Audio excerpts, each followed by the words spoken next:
pardon our French because we're reading French literature. Welcome to Not Just Any Book Club. This month, we're reading French books, French literature. Whatever the French word for literature is. As you can tell, we're American. We don't know French, do we? Do you? Not me. No. Exactly. And that right there is Pierce. Um, and we both read different books. I read The Phantom of the Opera, or is it Phantom of the Opera? I don't know. Phantom of the Opera by Gaston Laroux, which actually translates to the redhead, his last name. So this book Um, made without a soul. I read Journey to the End of the Night, but he goes by just Céline, but I believe his full name is Louis-Ferdinand Céline. Oh, I actually know nothing about that book, but I'm sure you've heard something about Phantom of the Opera at least. So Turns out when there's a book has a famous adaptation, you've heard of you modern people have heard of it, not just one famous adaptation, but but multiple. many famous Yeah. Yeah. Um, but I think a quick review of the musical Phantom of the Opera by Andrew Lloyd Webber, and yeah, no, it's just Andrew Lloyd Webber. Is that it was actually kind of good. It definitely surpasses the book because the book right now isn't gonna rank among my favorites. I'll tell you that much. Um, but the musical, um, I was listening to it on a car ride because, this is my first time listening to a Broadway show in such a long time, and the way I like to do it is, like, on a car ride, and right now we're recording this in the summer. My window's slightly down so the wind doesn't get in the way of the audio, and as soon as the music started going, it was like, "Bam, bum, bum, bum, bum, bum." I was like, "Alright, this is good." You do miss a lot just by listening to it, but, the thing is I wish I saw the actual musical, like, the recording. It's because the sound mixing was just really bad on it, because there were many times I had to lower down the volume and then raise the volume because it got too loud or too quiet, and it did kinda detract my enjoyment just a little bit because, there were several characters that have a very higher pitch, and it was very hard to hear them sometimes, and then it would just almost, in a way, jump scare you with just the loudest, sound possible. But they made some good changes. They did remove some of the creepy subtext of it and kind of actually made the Phantom, the titular character, a little bit more sympathetic, which I kind of like. It is very 80s though because of how much synth there is and how much electric guitar. But the one thing about the musical that doesn't get translated onto your ears is the fact that basically the reason why this is like the longest running musical of all time, I believe, is that they build a chandelier in the theater because this is like a pivotal plot point, and it's made to look very authentic. And when the chandelier drops, it's supposed to go like almost at the front row, which I hope that's not like a Spider-Man turn off the dark situation where some people do get hurt just by watching the play, or was it the actors? I don't know, but that seems awesome. Um, so yeah, I mean, do you have any Well, experience with this? Just gonna ask you. no. Not at all. Okay. Do you mean like musicals in general or Phantom of the Um, Opera? Phantom of Um, the Opera? the only experience I have with Phantom of the Opera was I was 4 years old and we were with my family, everyone was discussing what movie to watch, and there were Oh, votes did you going watch the around, 2004 and adaptation? I was well, it was already on DVD, so it might not have been the if it came out that year, it might not have been the Okay. 2004 adaptation. Um, and, I remember I was 4, I was not old enough to appreciate anything like Phantom of the Opera. I was a 4-year-old boy. Um, and so I was tricked, bamboozled into using my vote on Phantom of the Opera, Ooh, and, that's what we watched, and I did not like it it. doesn't. Oh, you didn't like it? I thought you were about to say, I didn't even remember it, but no, it's not even forgettable. I remember being bored. I That's all I Okay. remember. But I was f Why is I there w so much again, singing? I was 4. I was 4 years old. Not even kindergarten. Yep. Yeah. Anyways. Um, but yeah, anyways, French literature. Yeah, French literature I think is interesting to think about and read and talk about because so much it's so lauded and there's so Yes. much of it. There's so many um great authors, but in the American zeitgeist, I feel like only a select few of those authors Mhm, really break through outside of their adaptations into film and theater. Like Camus breaks through mhm. just on the Yeah, back of his writing. But if you look at something like Les Mis or Phantom of the Opera, people are much more likely to have seen or heard of an adaptation than the book itself. exactly. Um, yeah, French culture in general is just it is very interesting, especially French history. The French Revolution. That was crazy. I feel like we should have yeah, just like the rate of terror. Insane. Insane. It was terrifying. Um, yeah, there was just mass executions of just, like, people that, basically were just civilians, who even slightly, maligned the revolution, and they just, like they beheaded a lot of people with the guillotine, just like the aristocrats. It is very interesting to just read about, and, you know, I even know there's a lot of French history. Spoiler alert, every single country has a lot of history, who would have thought? But I think that France, is kind of peculiar because it is, probably one of the most influential European countries. That's a lot of countries. Never mind. Um, I will say that, it is very interesting. It is very rich culture. Um, yeah, I mean, maybe not the best food because I don't like snails, but it is interesting. Um, yeah, I mean, Pierce, have you been to France? No, I've not been to France. You plan on learning French? Because I know that you are an aspiring polyglot. It's on my list. It's on my list. Probably. I think it's high up there after I do Spanish. Mm, Um, but I'm not sure exactly when. But yeah. Anyways, French people. French. Um, Fun. would you, They're who fun. do you Do you do you want to recommend them? go? Do you want to go first in Yeah. with your book? Okay, I will. Phantom of the Opera. Um, so basically, this just tells a story about, basically a phantom that lives in the there's a rumored ghost in the opera, and, basically this guy, who is names himself the Phantom, who he calls himself the Phantom, is basically sending letters throughout just demanding, that this woman named Christine, an aspiring actress, who has often lauded a voice that is just, amazing, is just, the Phantom demands that she plays and, oh, this is also written as an epistolary novel, which I don't think we've done here before. Basically, it's just taking, like, notes and letters and, like, newspapers and just, like, compiling them together to just create this narrative because it was greatly inspired by, Poe and because Poe and, Well, Arthur technically, Conan Doyle.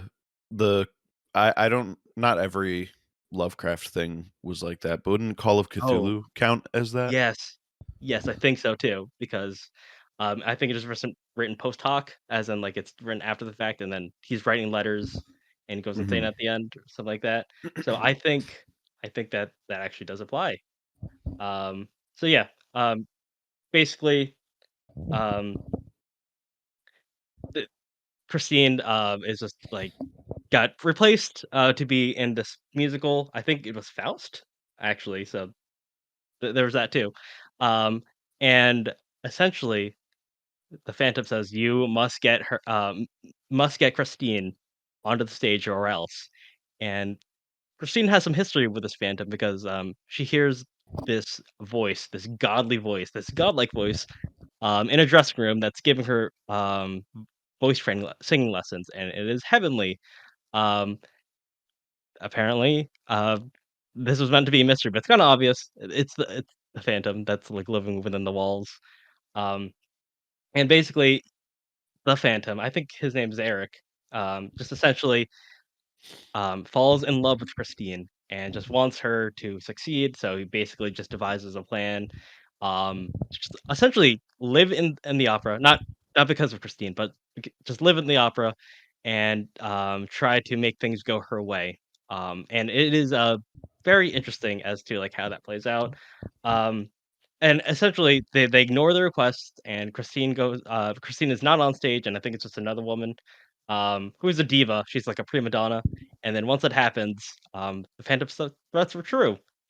She croaks on stage, and essentially, the main kickoff of the plot was the fact the chandelier, the big chandelier that this opera has, falls down, injures several people, and kills one person, which is actually based on a true story. This is the reason why this novel was even, or the serialized novel was actually made, was because Gaston Leroux, he was a reporter, and he wanted to be a lawyer, but he got caught up in just like gambling, so he became a reporter because that's the second best thing. And he essentially just did reviews of just theater, and, there's one rumor of a ghost living in the opera, and then, the chandelier fell and it killed one person. I don't know how that happened, but essentially people were saying, "Oh, man, that was a failed murder plot," and that, um, conjured the idea for this book, which basically, now after the chandelier falls, they realize it is the Phantom, he wasn't kidding, and there is someone within the walls and or an actual ghost, but we know it's not a ghost. And then after the night, Christine is kidnapped, by Eric or the Phantom, and now that we have our own little mystery, which I think it was good for its time. I do give it credit for, it trying to tell a very unique story through this. Right. It is very pulpy. It is just very pulpy, and, the Phantom is just I can tell what he was trying to do, what, Gaston Leroux was trying to do. That rhymes. Uh, he was, trying to, like, try to paint this mystery, and sometimes it works, sometimes it doesn't. The answers are kinda obvious, and Eric is a very interesting character, but they don't reveal anything about him until the very end, which kinda ruins the point of the book. If I know they're trying to explain his motivations as to why he's so lonely and everything, but, like, having him, just revealing his entire backstory at the end kinda didn't work for me. I felt like that could've been in the beginning, who knows? But I think, where this book kind of falters on me, I mean, it is also fair for its day. There is just, actually telling a story about how someone was maligned by society, and then how no one's inherently evil, and then how it could really lead to someone becoming like the Phantom. Basically just living basically having to live reclusively within the walls, shunned away from society because he is often ostracized. And I think the mystery around him is very interesting, but, like, the answer just it didn't work for me. There's some other things that I just didn't, wasn't particularly fond of. There was just so much pacing issues where it just goes on for way too long, and I don't know if that was at the time because this was written as a serialized novel, so there were times where you just want to, extend. I don't know if it was, like, meeting a word count, but there's some chapters that were kinda just, like, filler. Um, but at the end of the day, I think it is more than the sum of its parts. I think I enjoyed the concept and probably with the adaptations kind of improved upon the book rather than the book itself. The foundation for the story is there. I also just found Christine to be a little bit more passive, and that's the problem with both adaptations. It's like she basically is there as almost as a MacGuffin. She basically just has no agency of her own, and it's kind of I wouldn't say annoying to watch, but it is just like kind of just one for her just to be kind of thrown around, kind of pass as like a pawn between the two sides, just like the Phantom and the human beings, I guess, for lack of a better term. It's just it's just very basic. Also, I don't know if it was the problem with my translation. I don't remember the name of the translator, but it just wasn't that well written either. As in they keep like typos from French, as in they did the parentheses sick close parentheses thing. I don't know if that's reflection of his authorship or his writing ability, but keeping in typos in translation, I feel like that's when, editors could come in and clean that up just a little bit because it did kind of throw me out of the loop just a couple times. Um, but yeah, it's a good story. But it ain't spectacular. I feel like it's also possible that maybe the pacing issues were, a, uh, problem of just that style.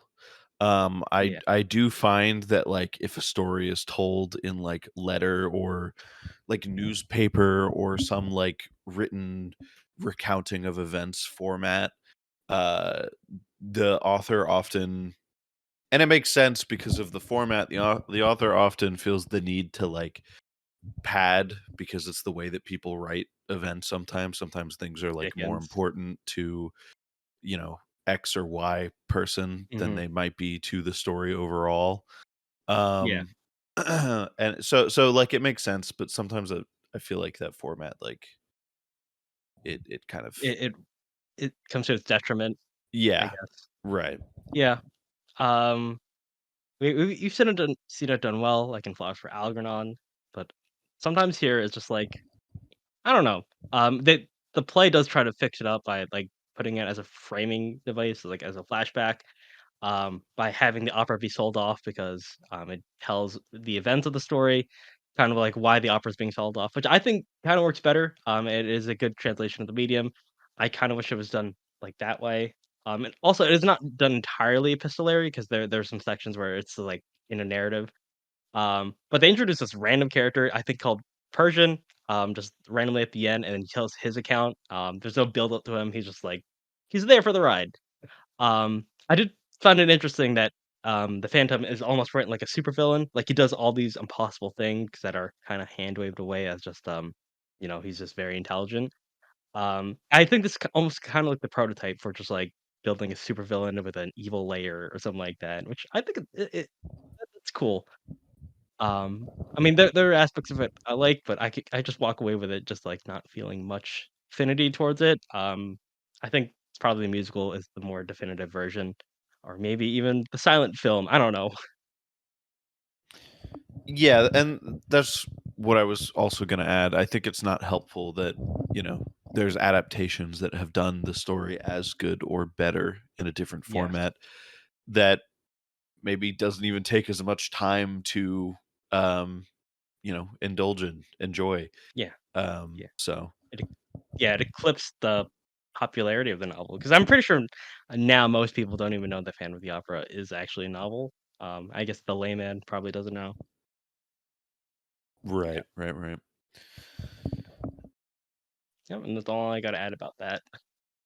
Okay. Um, yeah, I honestly, like, I would love to add more, but I honestly do not know that much about the Phantom of the Opera, to be honest.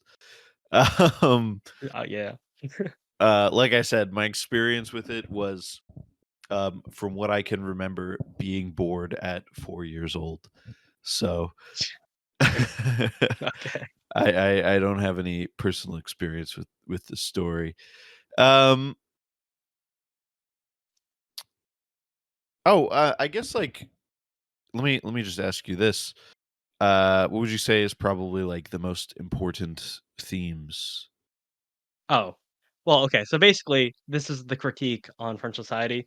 So basically, the story kinda gets revealed it's very much hinted at the beginning, that, like, he's kind of an outcast. Basically, like, mild spoiler, but not really.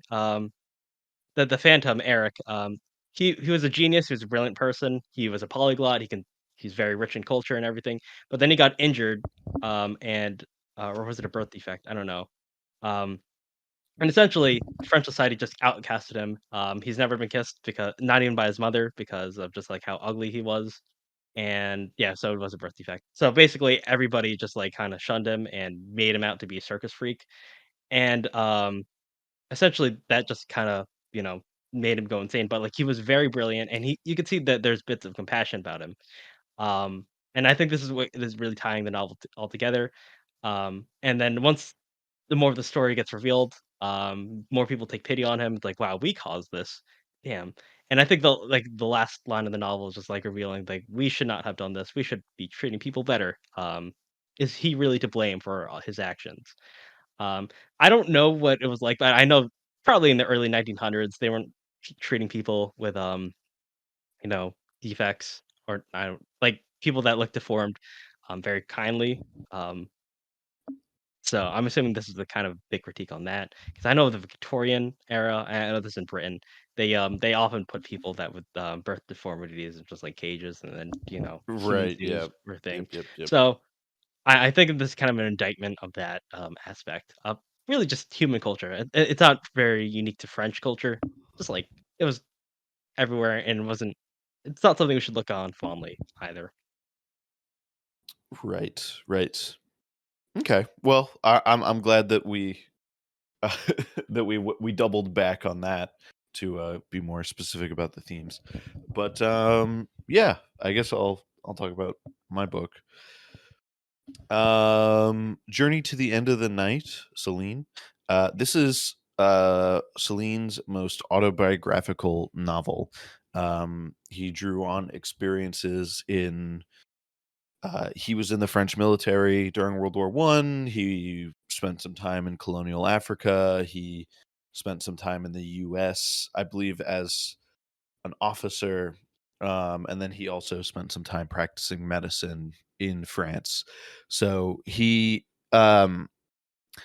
puts this main character from Journey to the End of the Night into a lot of situations that are very similar to his, but he also puts him into situations that he had only I believe he had only seen from the outside. I don't think he actually done all of the jobs that he put um Bartholomew Bartholomew it's a French name. Uh, Sorry if I yeah. butcher it.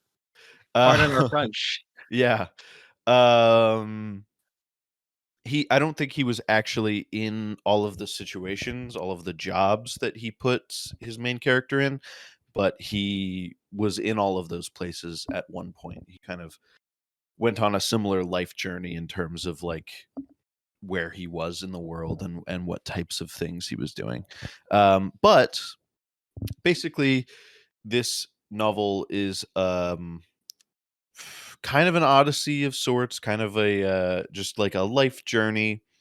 And it's basically the main character. He goes from place to place, and he's cynical and detached, and he there is heavy criticism in all of the societies and countries that he goes to uh, based on his cynical and detached perspective and how he interacts with people and how they interact with him and what he thinks about everything. Um, and yeah, I mean, it basically is like that. You can really compartmentalize this novel into okay, this is the section where he's in the French military and we're critiquing war and the French Mm. military of the time and all of that. And then he goes to colonial Africa and we're critiquing the not only colonialism but specifically the way, French people engaged in colonialism and he meets a Spanish person at one point. I can't remember if he goes into because I know Spain had some colonies, but I can't remember if he actually goes to that or if he's just like meets a Spanish person. Um, and then he then gets on a boat and goes to New York City, and he gets a job in like a Ford Motor Company, and it's a critique of like not only uh, factory work and stuff of that nature, but also, it's definitely with reason that the main character engages in factory work in the United States. Celine is also critiquing Americans and the way that we go about our lives and our relationships with work. Does he explicitly critique them, or is it just, like, just showing their behavior? Um, it is showing. I mean, like in a Like, novel, in written word, it's kind of hard to parse out the difference, in my opinion. It depends okay. on how it's written. He is showing their behavior, and I would say there are times when he is explicitly critiquing them. There are times when he is implicitly critiquing them. I don't think I. This is it's very hard for me to speak in an absolute like this, but I think like 90% of the time when Celine is saying something, whether it's um, an Mhm. explicit critique or not, he is critiquing them somehow. It's some kind of implicit critique on their behavior, even if he's just describing it.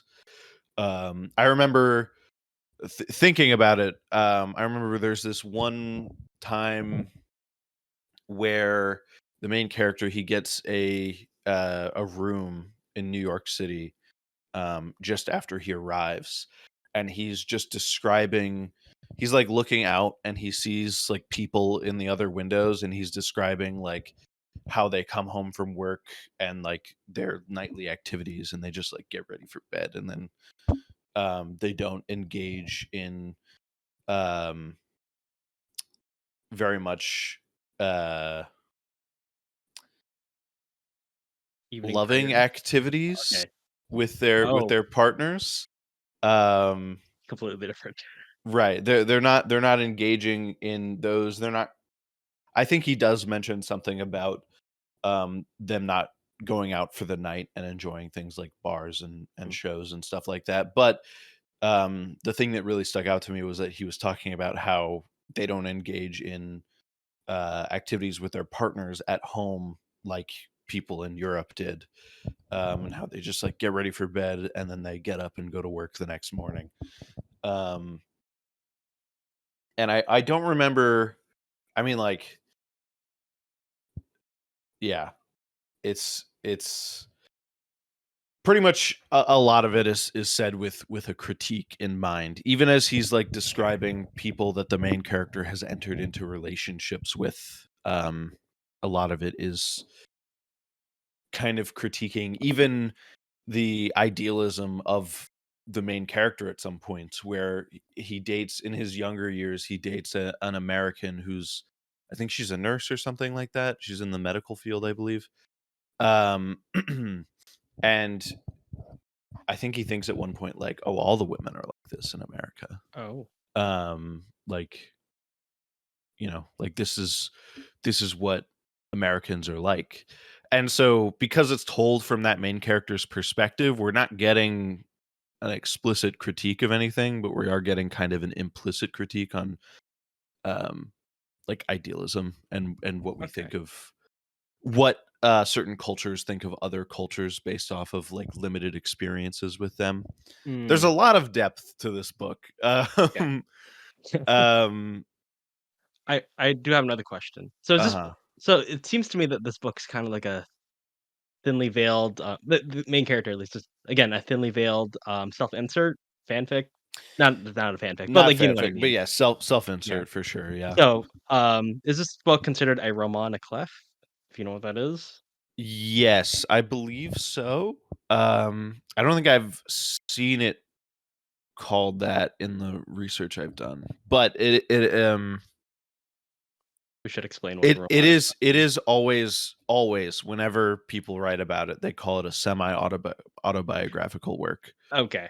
Yeah. Yeah. Okay. Alright, so for our listeners here, a roman à clef is, a French it's a French word for a novel with a key, which is a novel about real life events that is overlaid with a facade of fiction. So, I'm assuming that the main character here is just him, and he's going through he's basically just, putting down a autobiography of his life, and he's just detailing what he just saw in these Yep. places, and I don't know if everything's fictionalized, but this is almost like a travel log, I'm assuming. It's You not really an right. overarching plot, but it's But just like him I going from and place to place. yeah, like I said, he includes things that I don't believe he did. I didn't see like the main character gets a job at Ford Motor Company in a Oh. factory. And I do not believe that Celine did that. I think he was in America as like an officer or something. Like he Oh. um as a health officer with the League of Nations. That's what it was. Huh. Um so he's putting this main character into situations he wasn't in, um but it still is largely like he was in America around that time in his life, stuff like that.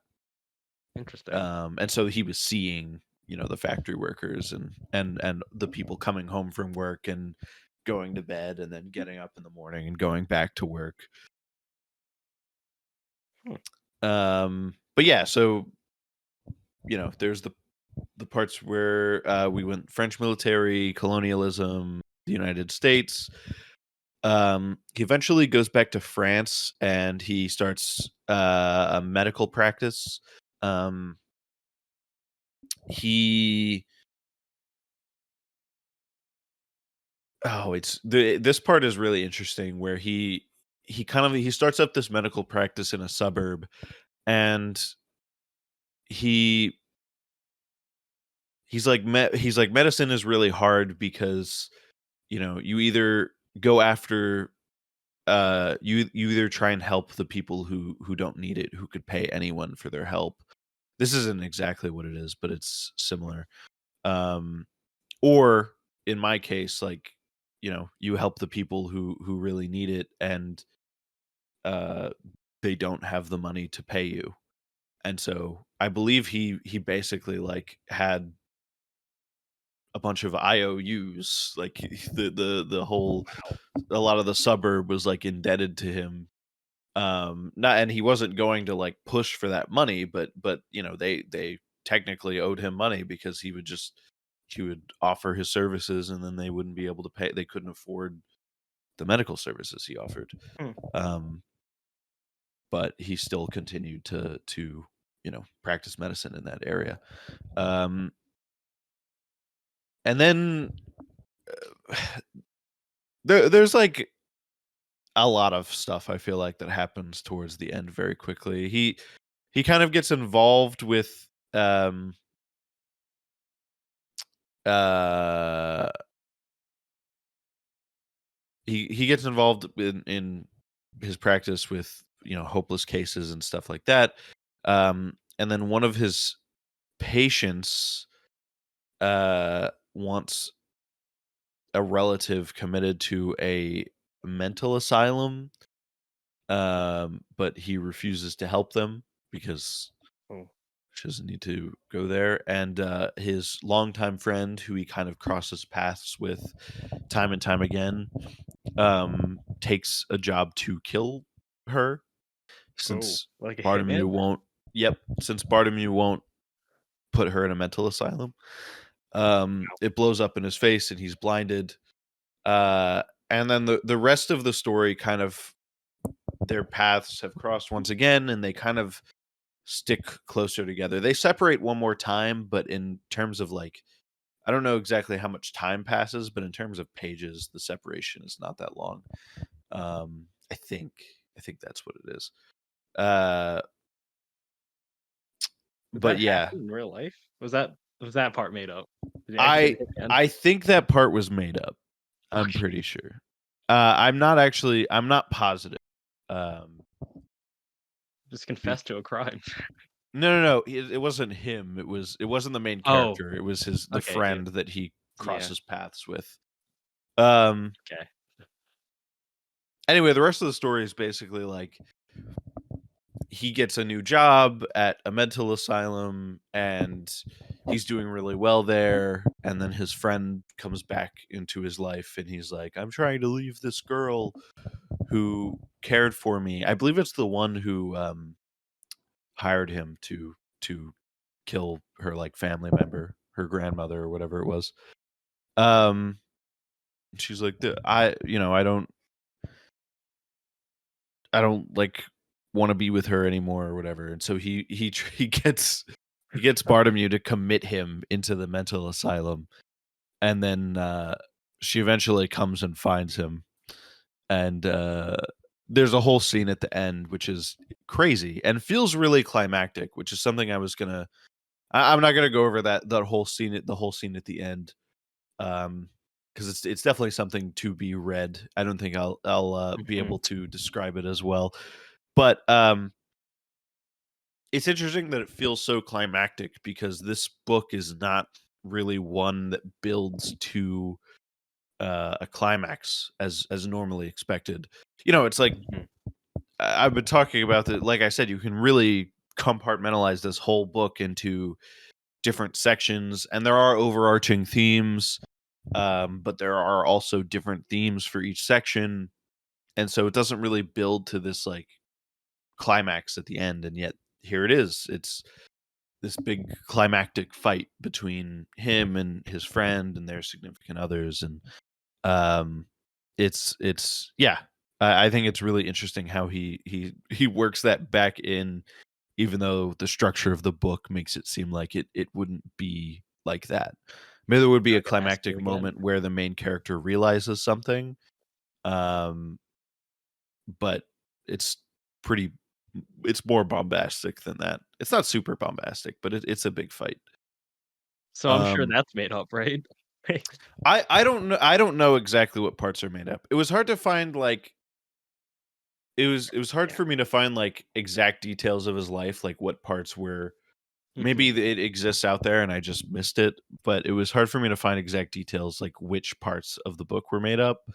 It definitely I don't know, it felt like after he came back to France to practice medicine, um, it felt a little different to me after a certain point there, so maybe that's where Okay. it started being more fictitious, just like what this guy has learned over the course of his Mhm. travels and how he interacts with life because of that, instead of, like, you know, him learning from his travels for the first, like, 50-60% of the book, 40-50-60, Okay. something like that. Um, It's a climax that doesn't really blindside you, but just, like, it's very unexpected for it to build up like that, I guess. right, for the structure, yep. Yeah. Um, I'm assuming also the critiques aged well. Like he wasn't going like, "Wow, um, this is the necessary evil," and etc. Because like you said that like French colonialism, he was yeah, critiquing them. His views hold up. Is he like the Thomas Paine of that generation of French Thomas Paine, where he has hit the values of our modern day values, just like yeah. in a different time. Okay. I think it does largely depend on which critique because he is, you know, anarchists and communists and love this book. And so Oh, there are certain critiques that it that resonate depends with because everyone. we're not all anarchists and communists, but by and large, yes, like, most people Okay. don't like colonialism anymore. Um, Oh, was it like by that point? most So did people he view think it as most evil? people think Or that war is bad and stupid, mhm. and there's no need for it. Okay. Um, I'm assuming around this time, this is when, like, this like, they basically no, they didn't remove 'cause I'm remembering Algeria was a thing, mhm, uh, mhm. and French colonialism was there, but I'm assuming that there was a larger, resistance towards it, at least among society where basically it was like, "Why are we spending all this money?" I don't know if this guy, Bartholomew, um didn't want imperialism because it was evil or because it was just a waste of money. Does he actually almost explicitly say that? Celine, Yeah. um, I I don't think he explicitly says. I don't know that he ever explicitly says that it's evil. Um, Huh. he kind of like points out the stupidity in it. There's still a Okay. lot where he's like interacting with basically like the French military in colonial Africa, like the Mhm, officers and stuff. And so there's kind of a continuation of kind of the stupidity of the military mhm. in colonial Africa. Um, but yeah, it's there's definitely heavy criticism of it, and it was in his day. This sold a lot of copies, but it was very it was pretty controversial to my Mm, knowledge. Um, like it got put on lists for like greatest novels, and then there were also people who really hated it um because wow. of its heavy criticism of French society. Um, yeah, Their but opinions don't count. but yeah, he I don't know. I found it to be really really interesting, Okay. at least. The structure of the book reminds me of it reminds me of, like, the Japanese stuff. There's a word for it, Kisho Tenketsu. I'm sure you watched, we're gonna circle back around to this.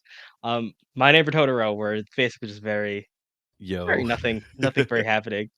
And then at the end, there's this random climax that happens. Mhm. There's that's the Japanese word for it. You know, we're learning some French and Japanese here. Kisho Tenketsu, where it's the introduction, ki, development, show, the twist, ten, and the conclusion, ketsu. So basically, nothing happens, and then randomly, almost out of nowhere, there's just a climax where it just escalates almost out of nowhere, but like it was kind of built in the background. I don't know if you've also seen this. We're going around the world here, but Once Upon a Time in Hollywood, basically nothing happening, and at the end, there's a climax, and almost burst with just like with events happening out of nowhere, kind of like that. I'm assuming. Mhm.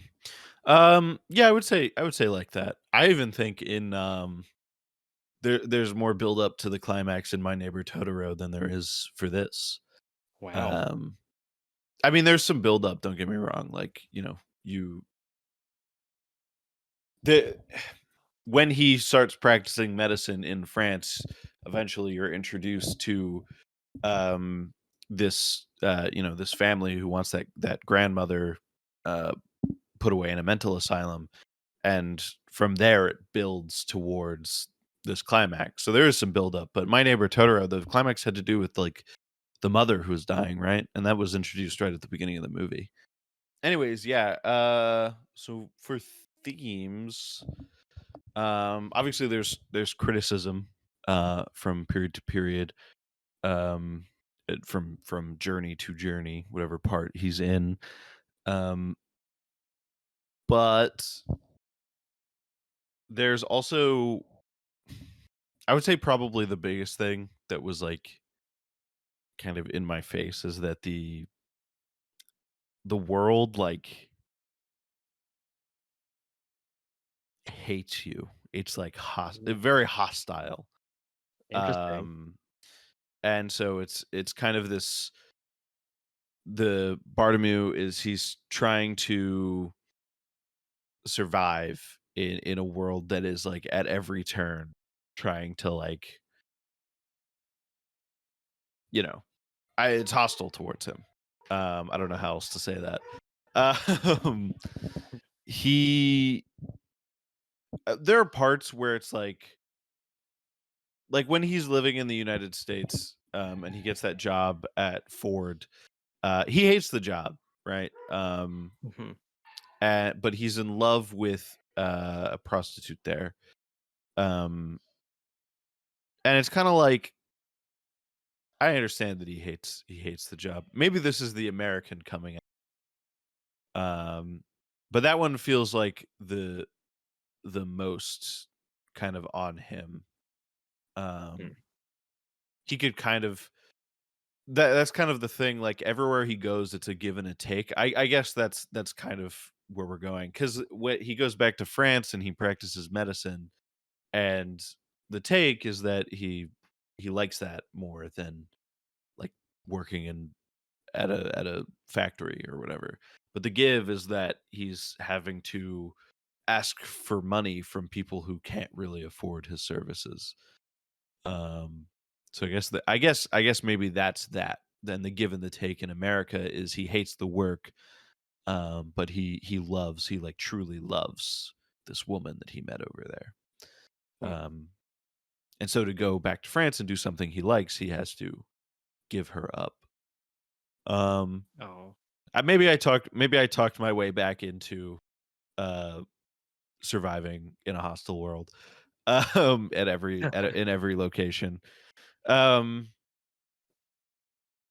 but yeah, I would also say there's like kind of an aspect to go along with that. There's kind of an aspect of defying that. Like, you get put in a rough position in life, or even a good position in life. Um, and there's basically like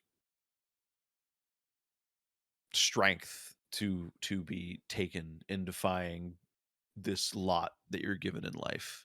Um, there's like a personal salvation to not just give in to, whatever, you know.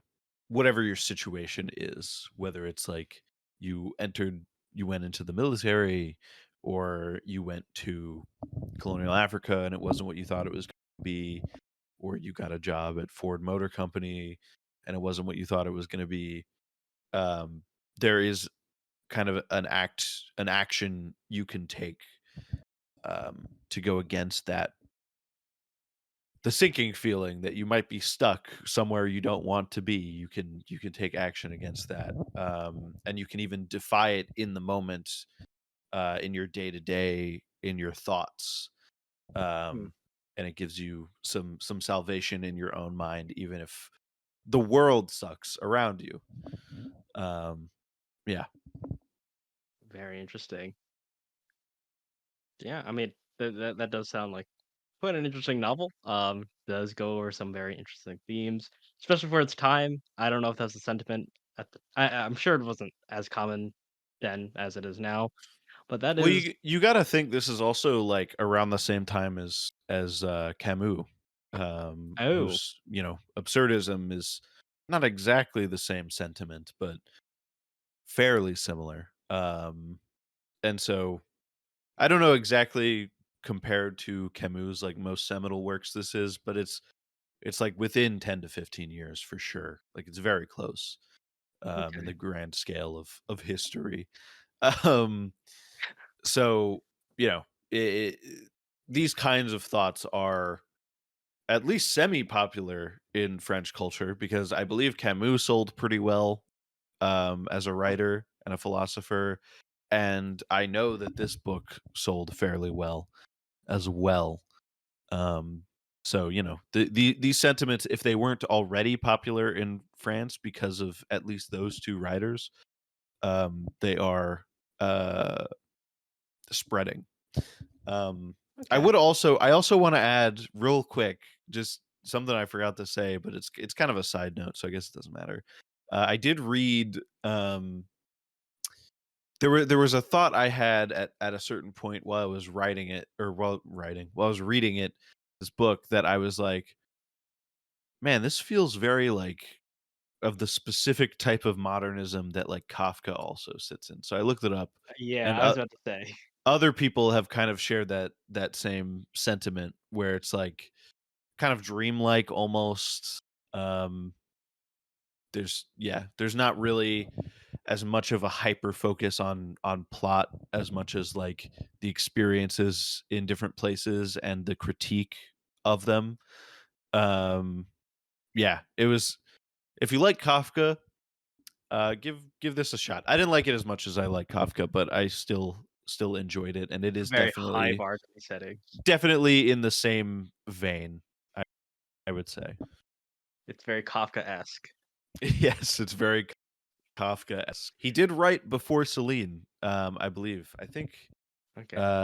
Well, this book at least came out in like the 30s, and Kafka was writing in the 10s and 20s.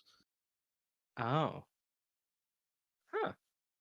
That is actually yeah, I was So, like as soon as you said the world was against him, I'm like, "Do I wanna say the K word? Do I wanna say it?" But I'm like, "Mm, yeah, yeah." And I'm yeah, I mean, that wraps that up. I don't have anything else to say. It besides it's like, "Wow, that sounds interesting." Um, yeah. I will say, like, French literature is huge. In for, many I guess, reasons. literature people, they love it. Um, Yeah. but you can. I think the thing about our episode right now today is that the classics that everyone knows are great. Phantom of the Opera. Both of us have yet to read Les Mis, but I'm sure that one is also really good. Et cetera, et cetera. And then there's also a bunch of classics that the layman has probably never heard of, like Journey to the End of the Night, that are also very, very good and have a lot to Mhm. say and add. Um, yeah. Yeah. Speaking about things that have a lot to say and add, you know what we're doing next next month? Oh We're both boy. struggling for this book. but we're going to get there eventually for the podcast and for to add credibility to the fact that we read this. We're next month. We're not doing Clout. a country. We're doing the Brothers Karamazov. Yep. Oh yeah, and let Yep. me repeat that again. The Brothers Karamazov. Yep. I've been meaning to get to this for a while. It's not just for clout, it's also because it is supposed to be that good. Um, but We'll get to the good part. yep, we'll see next month when we record it. I will also say that since we're doing specifically a Dostoevsky book and there's not really a good uh there might Adaptation be a good Dostoevsky adaptation, but somewhere. we decided to go with something a little bit different and do a seminal work in film from Russia, Come and See, which is a I mean, you might know it. It's a famous Russian film about, kind of some of their experiences in World War II. I And feel so like that's what we'll be doing for bookends. yeah, I feel like Putin probably should be watching that right now and going, all right, we got to call for. We gotta call it off because Yeah. oh man. I get it now. I get it. Okay, so that about does it. Yeah, If you you want cannot. to give us a like, rating, subscribe, follow us on whatever platform, including YouTube now. Go ahead and do that. We really appreciate it. You can find us at on Twitter and on TikTok, which we gotta get back on TikTok. We said that last week. At Not Getting Just there. Any Pod, you can find us on those. The problem with TikTok, I know I'm interrupting my outro. The problem with TikTok right now is that I've just been reading the Brothers Karamazov, and so I'm like, what do I just talk about the Brothers Karamazov every day? No. So I don't know Well, what exactly to do with that. Maybe I'll do more Survivor's Log. maybe I'll yeah, maybe that, or maybe I'll do some more, like, film reviews or something. We'll see. We'll Um, see. We'll figure out something. yeah. Just We'll start uploading again there. We promise. But yeah, I think that about wraps it up. yeah. Au revoir, Prometheus. Wow.